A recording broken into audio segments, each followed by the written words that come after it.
Welcome to the Ramayan, Stories of Dharm and Devotion.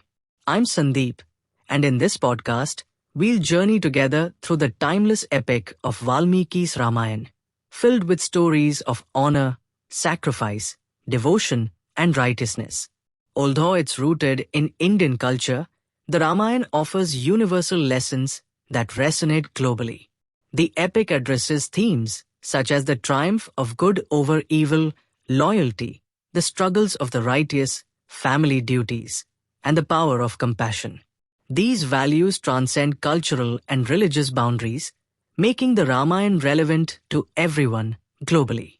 Today, we continue our journey through Bala Kanda with a special event unfolding in the beautiful city of Mithila, the grand Swayamvar of Princess Sita.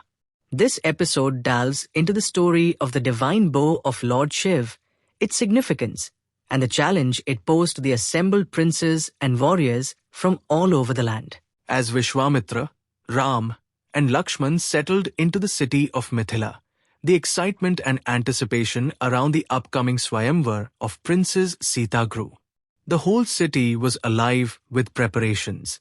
The streets were decorated with colorful flags and garlands, people danced and sang, and there was an air of celebration everywhere. It seemed as if all of Mithila was awaiting this grand event that would determine the future of their beloved princess. King Janak, the ruler of Mithila, had organized the Swayamvar for his daughter Sita, and he had issued an extraordinary challenge: whoever could lift and string the divine bow of Lord Shiv would win Sita's hand in marriage. It was not an easy task, for the bow was no ordinary weapon. It was a bow of immense power and significance, known to only a few in its entirety. King Janak, when discussing the upcoming Swayamvar with Vishwamitra, recounted the history of the divine bow and how it had come into his possession. He shared that the bow of Lord Shiv, known as Pinaka, was an artifact of divine origin, an embodiment of Lord Shiv's supreme power. The story of the bow began with Lord Shiv himself. In the ancient past, there was an epic battle between the gods and demons, and the gods sought Lord Shiv's intervention. In his wrathful form, Shiv wielded the Pinaka, which had the power to annihilate even the most powerful of beings. The bow symbolized destruction and the ability to overcome evil forces. Once the battle was over and the evil forces were vanquished, the Pinaka was no longer needed for destruction, and it was set aside to rest in peace. The bow eventually came into the possession of King Devrata, an ancestor of King Janak. It was bestowed upon King Devrata by the gods as a symbol of trust and honor. Since then, the bow had been kept in the palace of Mithila, revered and worshipped as a divine gift. Over generations, it had been preserved, and King Janak ensured that it remained a sacred symbol of strength and divinity. The bow's immense weight and the divine energy it emanated made it impossible for ordinary mortals to lift it. However, there was an incident during Sita's childhood that profoundly shaped King Janak's decision regarding her marriage. One day, when Sita was still a young girl, she was playing with her friends in the palace courtyard.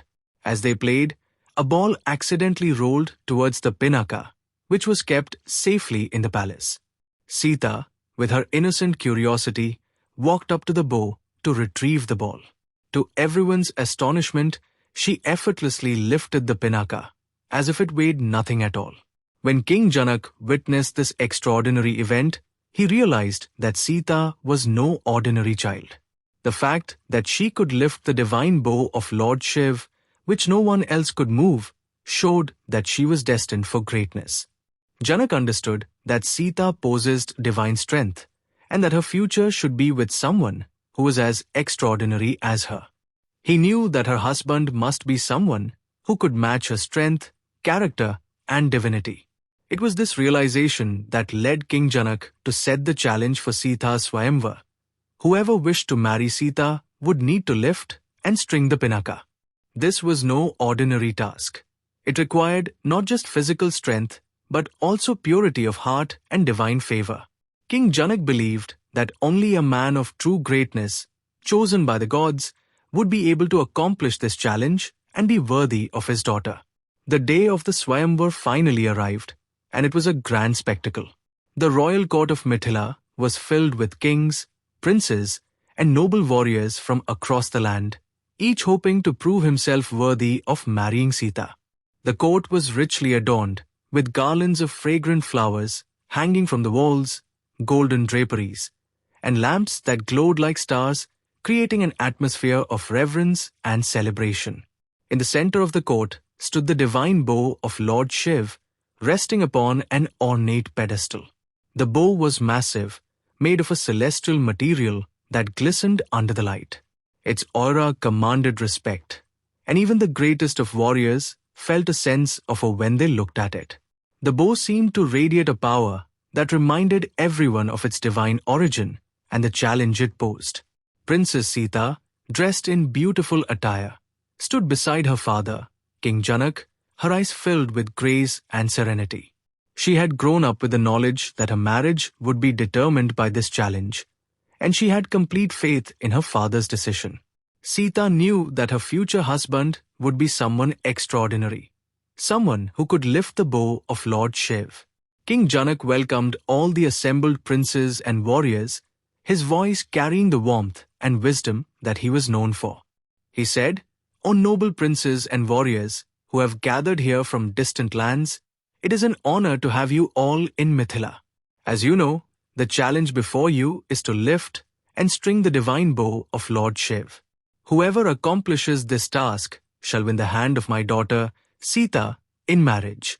May the best among you succeed in this endeavor, and may the blessings of the gods be with you." The challenge began, and one by one, the mighty princes stepped forward to attempt to lift the bow. Each of them, confident in their strength and valor, approached the pedestal, determined to succeed.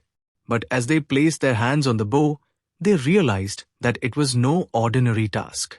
The bow was impossibly heavy, and the divine energy it emanated made it unmovable for those without the favor of the gods. Despite their best efforts, none of the assembled princes could lift the pinaka.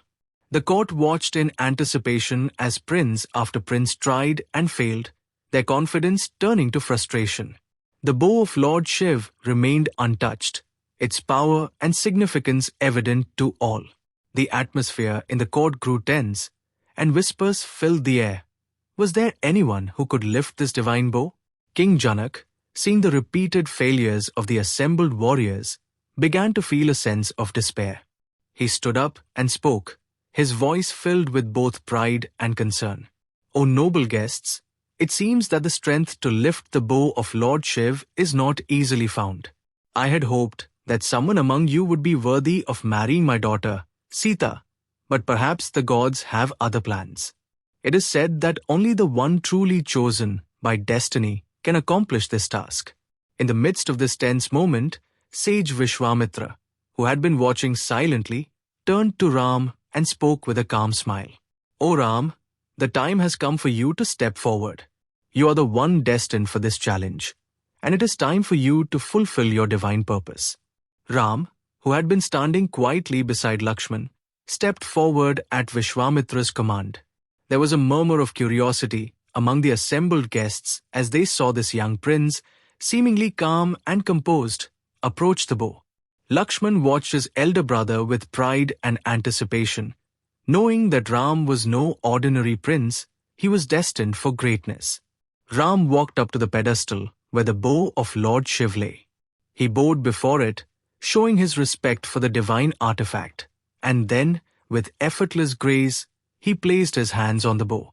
As he began to lift it, the entire court fell silent, watching in awe. The bow, which had remained immovable for so long, began to rise as if it were weightless. The divine energy that had made the bow so formidable seemed to recognize Ram. With ease, Ram lifted the pinaka, and as he held it high, the court erupted in astonished gasps and cheers. It was a moment of divine intervention, a moment that affirmed that Ram was no ordinary mortal, but someone chosen by the gods for a greater purpose. However, the story of Ram lifting and stringing the bow is one we shall witness in detail in our next episode, as we explore the culmination of the Swayamvar and the moment when Ram and Sita are brought together by fate. King Janak, seeing Ram lift the bow, felt his heart fill with joy and relief. He knew that his daughter Sita was destined to marry someone extraordinary, and as he watched Ram effortlessly hold the pinaka, he felt assured that his daughter was in the right hands. In our next episode, we will witness the culmination of the Swayamvar, the moment when Ram strings the bow and the divine connection between Ram and Sita is realized. This episode will mark the beginning of a beautiful chapter in Ram's life, a chapter of love, devotion, and destiny. Join us as we explore this pivotal moment in Bala Kanda, where the paths of Ram and Sita converge, fulfilling the divine plan. Thank you for listening to this podcast. Please share the podcast with friends and family so that we can spread the glorious life of Ram and how Dharm guides us at all phases of our life.